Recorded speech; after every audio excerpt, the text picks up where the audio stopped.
Welcome friends. So this month I joined a coloring group where we are going to take our coloring pages, turn them into junk journals. It's hosted by Finding Joy in Color, and this month's theme is The Little Mermaid. So I'm going to be making a mermaid junk journal. It has been a while since I did a junk journal. So I already had a nautical themed junk journal that I had made for a family member that I'm using as kind of a template. So I just started off by taking this cardboard here, it's a Prismacolor box as you can tell, measured out my two sides and the spine, and I really like the exposed spine look. Last time I made the exposed spine, I didn't do it in the best order, and so this time I was determined I was going to do it in the right order.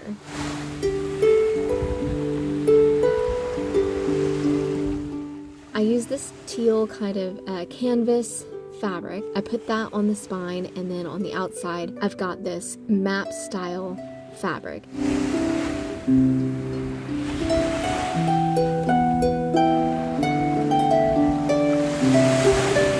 And I've got 3 holes. I'm going to do 3 signatures, and all you do is use this awl to punch your holes, try to keep them even.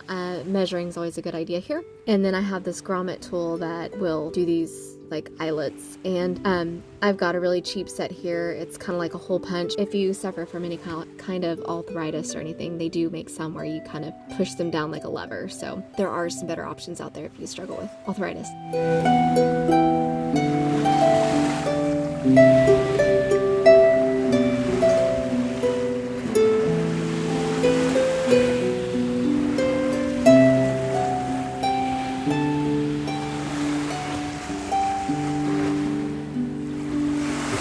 It's hard to tell here because the fabric is covering it up, but you do want to leave a space of about the width of the board, so I don't know, maybe like a fraction of a centimeter, but just enough so the book closes. You want to leave a space in between the back cover, the front cover, and the spine.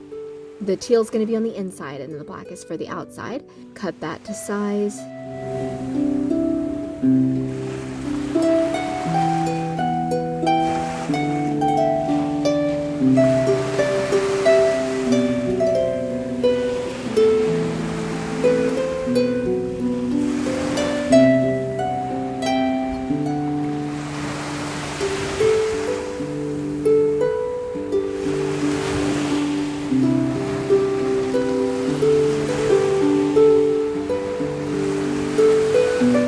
I always like to have binder clips and paper clips to kind of hold this in place while it dries.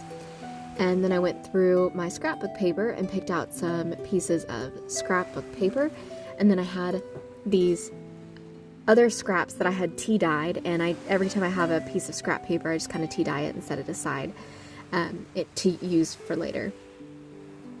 Alright, and I measured them out and started to build my book.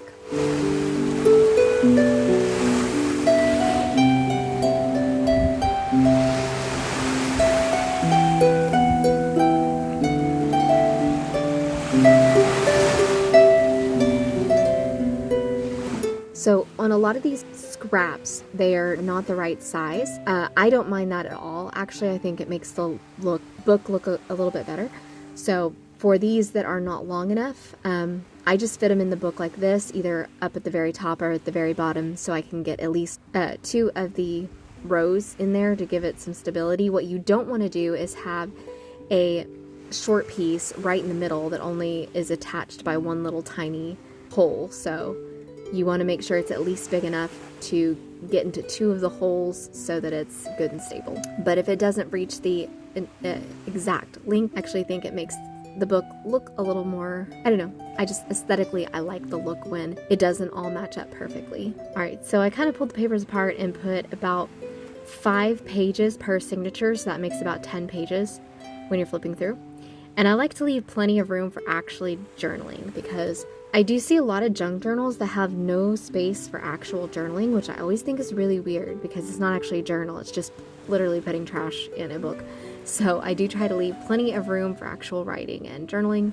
I had started to make my holes and realized I needed something to hold all my papers together, so I went ahead and paper clipped them, make them stable so they'd all be lined up nicely. And then I used my awl to match them up with the holes that I made in the spine. You can do a hidden spine, but I really like the look of the exposed spine, so my next book I might try to do a hidden spine.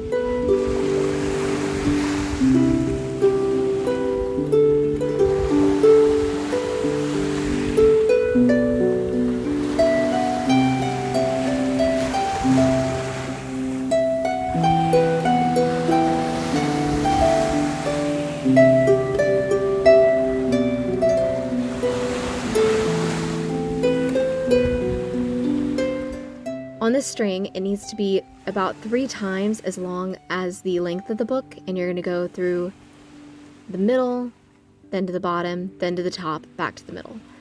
There's other ways to do it, but this I think is the easiest, and I like to start from the inside, so I have my excess on the inside.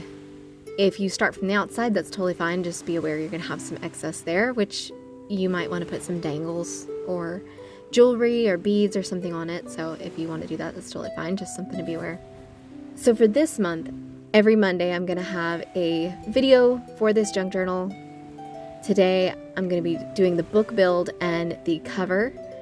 Next Monday, I'll show you all of my embellishments, the inside front cover, and then the third Monday, I plan on decorating the book and doing the back cover, and then the last Monday, I will do a flip through of the final product. I do have another Steampunk Revivals video that I'm going to try to have that out, or that will come towards the end of the week.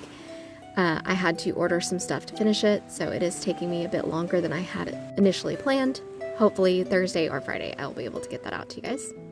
Alright, so once I got all 3 signatures in there, it was time to make all of my pockets.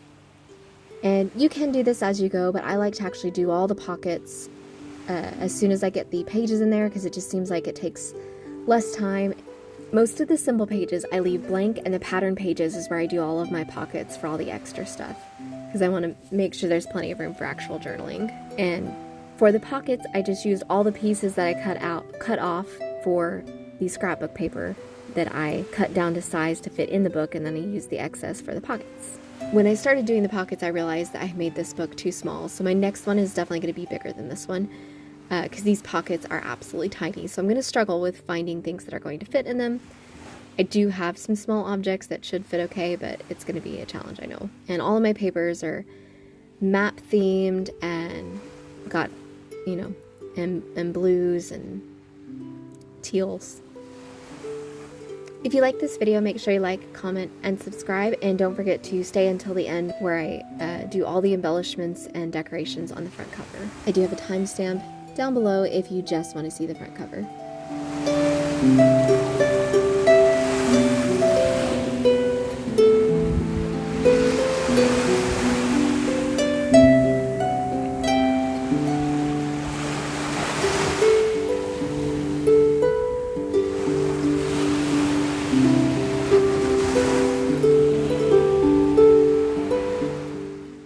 So for the front cover, I have this burlap ribbon that I use to finish off the places where my 2 fabrics meet. And then I have these are DIY paper clay embellishments. I use these all the time. But I painted them black, and then I'm going to brush them with gold, and it should make it look similar to metal.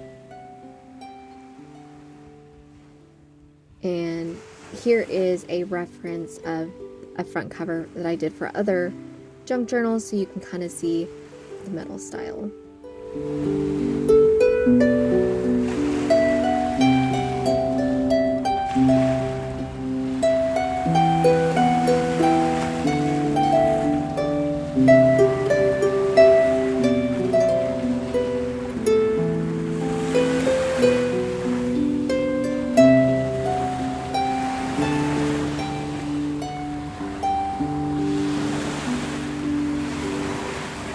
Alright, so once I brushed them with gold and let them dry, I started to assemble my book, and I just kind of played around with the shapes to figure out what I thought would work best. My lights are really bright and hitting all this gold here, but these coins are party favor pirate coins. Once I got all that assembled, I realized I didn't have enough shells, so I made some more shells with my paper clay, and I just filled up the mold, let it dry, and then painted them the same way I did the others. And these are a lot smaller to fit into kind of all the little spaces that my other ones are too big to fit. And I do plan on doing the inside cover and the back cover similar to this, but with coloring pages. So when you use the gold over the black, you just want to barely brush it on so that the black still peeks through, and I think that's what gives it that metal look. If you just paint it solid gold, it looks like gold paint.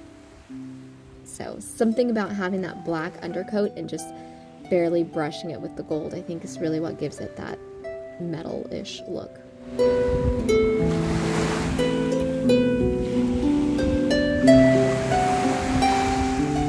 So here's my finished product. I hope you guys like this video. Make sure you hit the notification bell so you don't miss any more of my videos. Every Monday this month I'll be working on this junk journal, and this weekend I have another RJ Hampson video for you guys, and then I'm also joining in on a coloring tag from Soraya Colors for May the Coloring Be With You, where we're going to focus on Star Wars. So if you like Star Wars and collaging, she has a great channel, go check it out. Anyway, I hope you like this, and happy Mermaid.